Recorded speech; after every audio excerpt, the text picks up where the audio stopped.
네, 오늘 우리에게 주시는 말씀 여호수아서입니다. 여호수아서 1장 1절에서 9절까지 말씀입니다. 여호수아 1장 1절에서 9절 한 절씩 나누어서 읽도록 하겠습니다. 여호와의 종 모세가 죽은 후에 여호와의 종 모세에게 이르시되 내 종 모세가 죽었으니 이제 너는 이 모든 백성과 더불어 일어나 이 요단을 건너 내가 그들 곧 이스라엘 자손에게 주는 그 땅으로 가라. 내가 모세에게 말한 바와 같이 너희 발바닥으로 밟는 곳은 모두 내가 너희에게 주었노니 곧 광야와 이레브론 그 큰 강, 유브라데 강까지 왼쪽의 온 땅과 또 해지는 쪽 내까지 너희의 영토가 되리라. 내 평생에 너를 능히 대적할 자가 없으리니 내가 모세와 함께 있었던 것 같이 너와 함께 있을 것이니라. 내가 너를 떠나지 아니하며 버리지 아니하리니 강하고 담대하라. 너는 내가 그들의 조상에게 맹세하여 그들에게 주리라 한 땅을 이 백성에게 차지하게 하리라.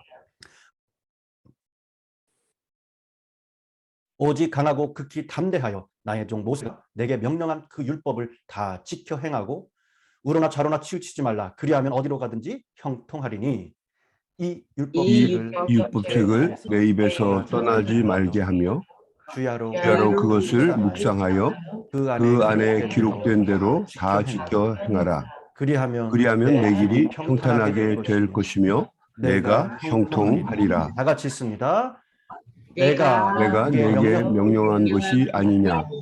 강하고 담대하라. 강하고 담대 두려워하지 말며 놀라지 말라.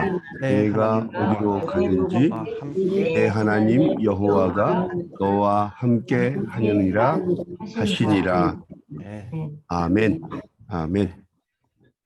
이제 저희가 그동안 전도서로 나누는 무엇이 인생을 행복하게 하는가의 주제를 마치고 새로운 한 해를 시작하면서 여호수아의 말씀으로 새롭게 신앙의 레노베이션, 이제 토요일과 월요일 새벽을 깨우려고 합니다. 제가 말씀을 준비하면서 이 레노베이션이라는 단어에 대해서 이렇게 좀 생각을 해봤어요.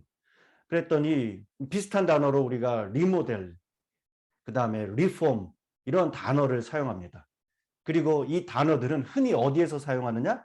주로 건축에 관해서 사용을 하죠. 영어 사전을 찾아보니까 리모델, 그러니까 개조라고 나옵니다. 딱 하나, 개조. 그리고 레노베이션, 혁신, 쇄신, 원기 회복 뭐 이렇게 나와요. 그리고 또 더 많은 의미를 찾다 보니까 이 어느 미국 건축 회사에서 이 두 가지의 의미를 정의해 놨습니다. 간단히 정의해 놓은 걸 보니까 리모델링은 화장실이나 주방이나 방 등 부분적인 곳, 건물의 일부를 조금 다른 모습으로 바꾸어 놓고 변화를 주는 것이다. 그렇게 레노베이션은 어떻게 정했느냐? 다 쓰러져 가는 상태의 집이나 빌딩을 대규모 공사로 좋은 상태로 어떻게 해요? 살려내는 것이다. 살려내는 것이다 라고 레노베이션이라는 것을 정의해 놨더라고요. 그렇습니다. 살려내는 것, 레노베이션. 여러분, 우리 모두에게 내 신앙에도, 내 삶에도, 내 직장에도, 내 가정에도 2022년 레노베이션, 무너지고 부서지고 갈라지고 깨져서 무너질 것 같고 그리고 주저앉을 것 같아 그로 인해서 불안해하고 두려운 믿음이 있다면은 우리가 신앙의 레노베이션으로 앞으로 나눌 여호수아의 말씀으로 강하고 담대한 믿음 새롭게 레노베이션 되어져서 튼튼하고 아름다운 여호수아 같은 성공의 신앙인이 되길 간절히 소망합니다. 오늘 말씀을 보면은 이 어제 담임 목사님께서 또 한 번 더 설교를 해주셔서 내가 습니다. 이스라엘 백성들은 새로운 전환기를 맞이하게 됩니다. 출애굽 이후에 40년이나 계속되었던 광야 생활을 끝내고 가나안 땅에 들어가기 직전이에요. 애굽에서 이스라엘을 구출해낸 민족의 위대한 지도자 모세 어땠습니까? 죽었습니다. 그리고 그 후계자 여호수아가 이스라엘 백성을 이끌고 요단강까지 온 거예요. 이전까지는 모세와 함께하는 광야 시대, 이제부터는 여호수아와 함께해서 새로운 시대를 맞이하게 되는 이스라엘 백성들입니다. 그런데 가나안 땅에서 시작되는 이 새로운 시대와 새 땅, 그냥 주어지는 것이 아닙니다. 넘어야 할 산이 많고요. 장애물이 만만치가 않습니다. 여호수아는 이스라엘 백성들을 데리고 요단강을 건너 가나안 땅으로 들어가야 하는데 만만치 않은 거예요. 두려움이 엄습합니다. 걱정이 큽니다. 무엇 때문에 여호수아가 두려워합니까? 첫 번째는 모세가 죽었다는 거예요. 위대한 지도자 모세에 비하면 여호수아 자신은 아주 갓난아기와 같습니다. 어떻게 내가 이렇게 많은 이스라엘 백성들을 인도해서 가나안 땅으로 갈 수 있을까? 두려운 거예요. 걱정합니다. 두 번째로 이스라엘 백성들의 완고함입니다. 모세한테도 서슴없이 원망하고 불평하고 모세의 말을 따르지 않았어요. 그런데 과연 나를 따라올 것인가? 두 번째는 요단강물입니다. 시기적으로 강물이 넘치는 시기예요. 어떻게 이 많은 사람들을 데리고 강을 건널 수 있을까? 네 번째는 가나안 땅에는 어떻습니까? 전쟁에 능하고 아주 장대한 그 가나안 족속들이 살고 있어요. 이런 상황 가운데 오늘 2절의 말씀을 보면 하나님께서는 이 일을 새로운 지도자 여호수아에게 맡긴 겁니다. 그래서 죽은 모세 대신 여호수아, 네가 백성들과 함께 일어나라. 여호수아, 내가 백성들과 함께 요단강을 건너라. 죽은 모세 대신 너가 백성들과 함께 약속의 땅으로 가라. 하나님께서 여호수아에게 하신 말씀입니다. 인간적으로 보고 세상적으로 볼 때 지금 요단강을 건너서 가나안 땅에 들어간다는 것은 사실적으로 불가능합니다. 아무리 강력한 어떠한 심령을 갖고 있다 해도 현실적으로는 불가능해 보이는 거예요. 아무리 용도도 이 몇백만 명이나 되는 이스라엘 백성들을 데리고 요단강을 건너 가나안 땅으로 들어간다는 건 불가능하다는 거예요. 바로 이것이 인간이 갖고 있는 신념의 한계입니다. 인간의 한계예요. 여러분, 이제 우리가 새해를 맞이했습니다. 2022년도 마찬가지입니다. 우리는 새해가 기쁘고 즐거운 일들만 가득하길 원합니다. 그런데 실제로 어떤 해가 될지는 전혀 장담, 어떤 넘어야 할 장애물이 우리 앞에 펼쳐질지는 생길지는 전혀 알 수가 없습니다. 우리가 바라는 것과 다르게 어렵고 힘든 일이 수많이 있을 거예요. 우리의 앞길을 가로막고 우리를 주저앉게 만드는 장애물들이 생길 수 있습니다. 하지만 여호수아에게 일어나라고 하신 하나님께서는 우리에게도 현재 주저하지 말고 일어나라. 여호수아에게 요단강을 건너라고 하신 하나님께서는 우리에게도 마찬가지로 장애물을 건너라. 약속의 땅으로 가라고 하신 그 하나님께서 우리에게도 새로운 시간을 향해 가라 말씀하고 계시는 거예요. 여호수아는 모세도 이루지 못한 큰 일을 내가 어떻게 감당할 수 있을까? 큰 부담, 놀라움, 두려움, 불안, 초조, 걱정, 근심입니다. 모세는 홍해를 가르고 반석을 쳐서 물을 내고 온갖 기정을 행하는 능력의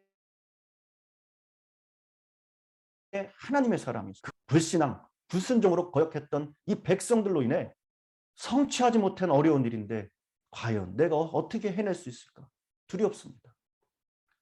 가나안 족속 강하고 포악합니다. 모세를 죽이겠다 했던 사람들 툭 하면은 애굽으로 돌아가자. 과연 이들을 어떻게 이끌어낼 수 있을까? 두려웠던 겁니다. 당연한 거죠. 그런데 모든 사람들의 삶에도 그리고 마찬가지입니다. 우리가 세상을 살고 인생을 살아다 보면은 여러 불안하게 하는 요소들을 만나게 돼요. 피해갈 수가 없습니다.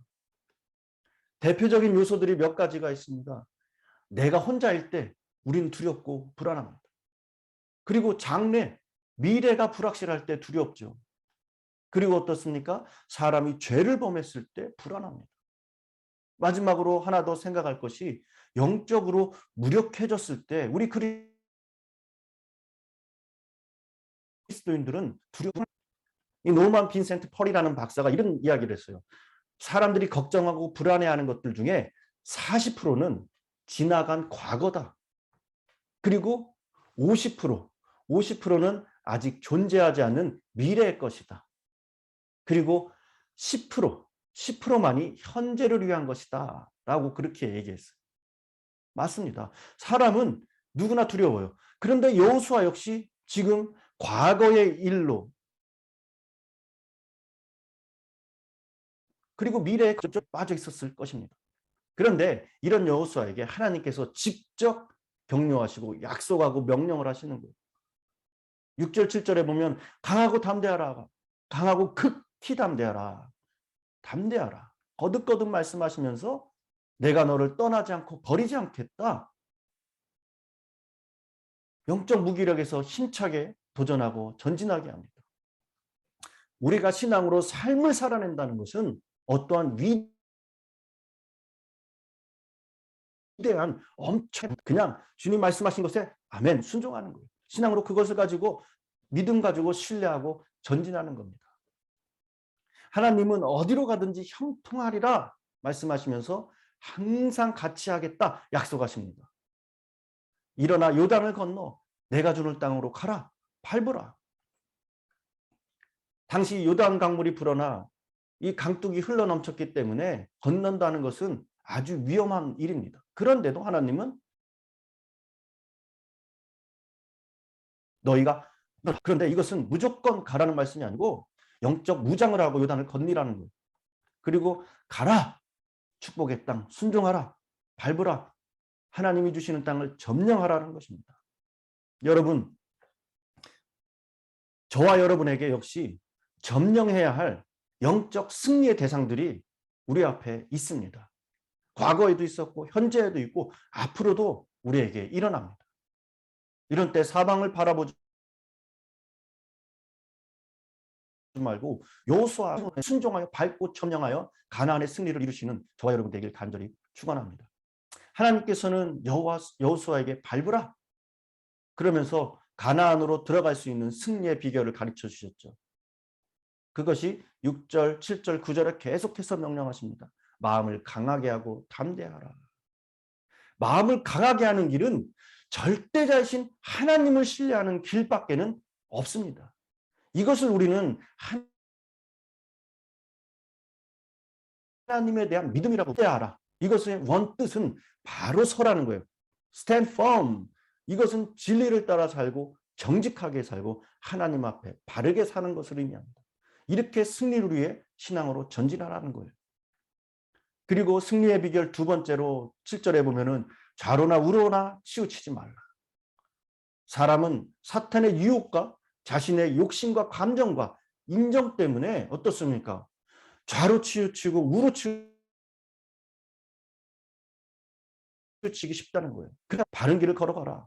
오른편 편에 있는 세상의 기준과 세상의 방법을 보지 말고 오직 생명의 주님, 천국길로 인도하시는 구원자 되시는 주님만 바라보고 따라가며 좌우로 치우치지 않는 참된 백성이 되어라 라는 거예요. 또한 승리의 비결 세 번째는 8절에 율법을 다 지켜 행하라. 이 율법은 하나님의 법입니다. 그리고 하나님의 백성으로서 살아가는 그 이야기, 하나님의 말씀, 이 성경 우리의 가는 방향을 지시해주는 영적인 나침판이 됩니다. 여러분 항해하는 배가 이 풍랑을 만나서 위험에 처해지게 되면은 선원들은 먼저 우선 챙기는 것이 있다고 합니다. 나침판이라고 해요. 나침판을 자신의 몸에서 떨어나가지 않도록 목에 잘 건다고 합니다. 왜냐하면은 혹시 배가 파손한다 하더라도 이 나침반목이나 어떠한 조각 위에서도 자신이 어디로 가고 있는지를 알 수 있기 때문에 그렇다고 합니다. 그래서 위기 상황에서 나침반은 그들에게 생명이 될 수 있다는 거예요. 그렇습니다. 하나님은, 말씀은 절대적인 신앙과 신뢰는, 하나님과 말씀에 대한 절대적인 신뢰는 우리의 삶을 온전케 하는데 절대적으로 필요한 겁니다. 우리 인생의 항해에서 목적지까지 갈 수 있도록 가장 하나님의 말씀을 지켜 행할 때 가나안 땅에 안전히 들어갈 수 있는 생명의 나침반이 될 줄 믿습니다. 율법을 다 지켜 행함으로 여호수아에게도 평탄과 형통을 약속하셨어요. 그리고 하나님이 친히 함께 하시겠다. 평생에 능히 당할 자가 없게 하시겠다. 이거 말고 더 큰 축복이 어디 있겠습니까? 이리저리 흔들리는 사람, 좌로나 우로나 치우치는 사람을 받을 수 없습니다. 우리가 한번 뜻을 정했으면 그 마음을 하나님께 두고 하나님만 바라보며 나아가야 되는 줄 믿습니다. 과거에 우리와 함께 하신 하나님께서 오늘도 우리와 함께 하시고 오늘 나와 함께 하시는 하나님, 미래에도 나와 함께 하시는 줄 믿습니다. 여러분, 하나님께서 지금 여러분들에게 내가 너를 도와주리라, 영원히 너를 붙잡아 주리라, 영원히 너와 함께 하리라 말씀하고 계십니다. 시선 싸움입니다. 무엇을 바라보느냐에 따라서 우리의 신앙 상태가 달라져요. 여러분, 나에게 처해 있는 여러 상황들 앞에 영적 무기력으로 근심 걱정에 불안하고 초조하고 무섭고 떨고 계십니까? 하나님께서는 오늘 저와 여러분에게 외치고 계십니다. 너는 강하고 담대하라. 두려워 말라. 놀라지 말라. 내가 어디로 가든지 내 하나님 여호와가 너는 좌로나 우로나 치우치지 말라. 그리하면 내가 어디로 가든지 형통하리라. 우리에게 약속의 말씀을 주시고 계십니다. 앞으로 나눌 우리가 신앙의 레노베이션 여호수아서를 통해서 우리가 신앙의 성공의 삶을 사는 저와 여러분이 되시기를 간절히 축원합니다. 두려워 말라, 놀라지 말라, 강하고 담대하라. 오늘도 그 믿음 가지고 승리의 삶을 살아가시는 저와 여러분이 되기를 간절히 축원합니다. 주님, 이 시간 우리의 심령 가운데 하나님의 음성이 외쳐진 줄 믿습니다. 우리의 심령을 주장하여 주시사 주신 음성을 마음속 깊이 새기고 나아갑니다. 신앙으로 전진하여 마음을 강하고 담대히 하고 주신 말씀, 하나님의 말씀을 붙들고 좌로나 우로나 치우치지 않는 우리의 믿음이 되게 하시사 이 믿음으로 전진할 때에 주님 주시는 참된 평안과 안식, 형통의 은혜를 맛보며 더욱더 우리가 할 수 있도록 주님 붙들어 주시옵소서. 우리 소명교회를 사랑하시는 주님, 주님의 사랑을 증거하는 복음의 방조 역할을 감당하게 하시니 감사드립니다. 무엇보다 모든 여러 가지의 환경 가운데 여러 가지의 성장통의 시간을 겪고 있습니다. 우리 교회가 주님 오시는 그날까지 주의 사명을 충성되이 감당하는 주님의 몸된 교회가 될 수 있도록 이끌어 주시고 더욱더 주님 앞에 영광 돌리며 주님의 기쁨이 되어지는 우리 교회와 성도들 될 수 있도록 이끌어 선한 능력으로 잘 모든 것을 헤쳐나가 더욱더 건강하고 아름다운 교회로 세워지는 우리 교회 성도들 될 수 있도록 주님 축복하여 주시옵소서. 감사드리며 예수님의 이름으로 기도드렸습니다. 아멘. 저희들 말씀을 생각하시면서 다 같이 합심하여 기도의 자리로 나가겠습니다. 기도합니다.